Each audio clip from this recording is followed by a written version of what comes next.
Wala pa. Guest to natin. Wala, alas 13:30. Kuya, maglalakad pa ba tayo?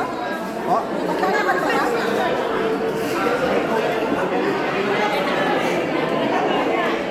Alright.